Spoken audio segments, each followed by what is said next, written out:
You're watching CTOM TV. Knowledge is power.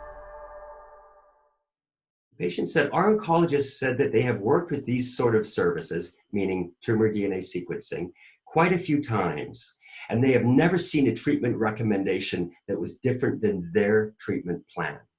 How would you respond to that, Michelle? Ooh, I don't know. Okay, so well, I guess I'd go back to the list we just went through Right, yes, of what they've already done, Mhm. because that's going to tell me how on the ball they are, how much Right. data they have, and whether they Right. can actually say something will or won't work for me. Mhm. And what was I doing there? So they were saying that new treatment recommendations. So they were saying, once again, I'll repeat the question. Our oncologist said that they have worked with these sort of services, tumor DNA sequencing, quite a few times, and that they have never seen a treatment recommendation that was different than their treatment plan.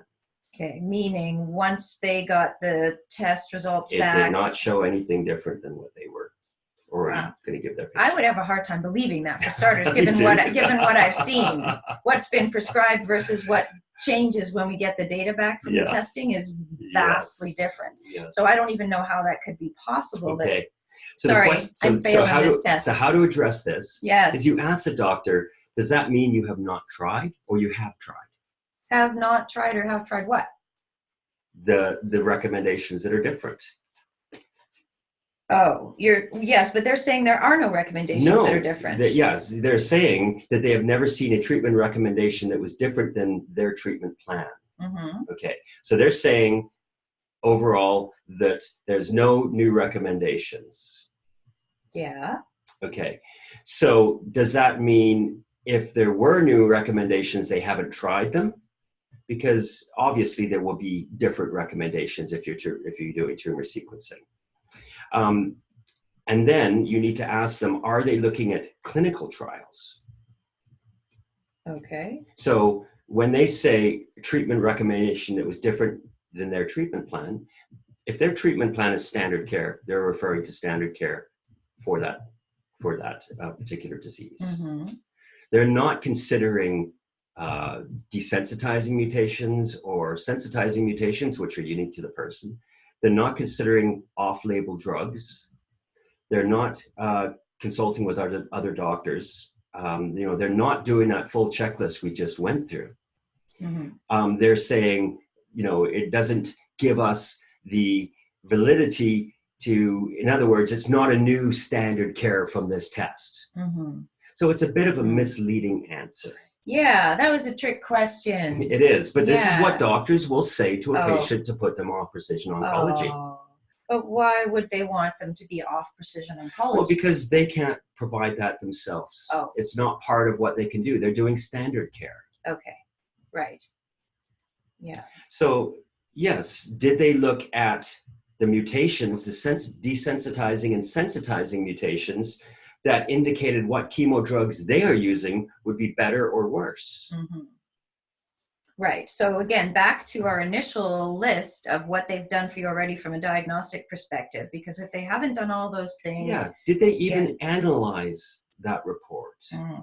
Right. Did they look at the sensitizing and desensitizing and all look at those mutations things? And see how they apply to that cancer. Right. And then go through all of the points we just went through, peer review research. Mm-hmm. Or are they just taking the results of the test and saying, this doesn't tell us a new FDA-approved indication, so it hasn't changed anything? Okay, one of the things that you tripped me up there, because Alex is so high level with his knowledge here, and you're saying something that implies an assumption.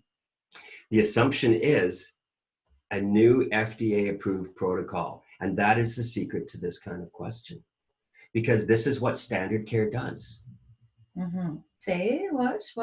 So the question, once again, our oncologist said they have worked with these sort of services, tumor DNA sequencing, quite a few times, and they have never seen a treatment recommendation that was different than their treatment plan. Mm-hmm. Right. Yes. And as you're saying, okay, well, they're referring to an FDA-approved treatment plan. Mhm. So you can't possibly get that from a new sequencing protocol. Very rare cases you can. But, unless things have changed just recently, you're not going to get that. So obviously, once again, this is a moot point. Mm. This is a question that leads you nowhere and is very misleading to the patient. Well, it kind of tells you that your oncologist doesn't really understand what's possible. Exactly. Because they're basically saying, we have a list of things we can offer you, or we have our kind of standard care options. Yes. And I have all the data that I need to decide which one of those is right for you. Exactly. And there aren't any other options for you. FDA approved options. And yet there are. But they're not talking about FDA approved drugs. They're not talking about targeted off-label. They're not looking at clinical trials. They're talking about FDA approved indications for that cancer. Right. And that stage. Right. And again, on that level that you're talking about, that kind of the surface level, cancer is being diagnosed by location, not molecular features. Exactly. So you wouldn't expect one of these tests to give them what they think is enough evidence to change to a different FDA approved. So it's a trick question in a sense, a trick answer. And yet these tests do provide more than enough data. Of course they do. It's the context that you would look at them in. Oh, yes. Thank you for watching CTOM TV. Subscribe below and stay informed.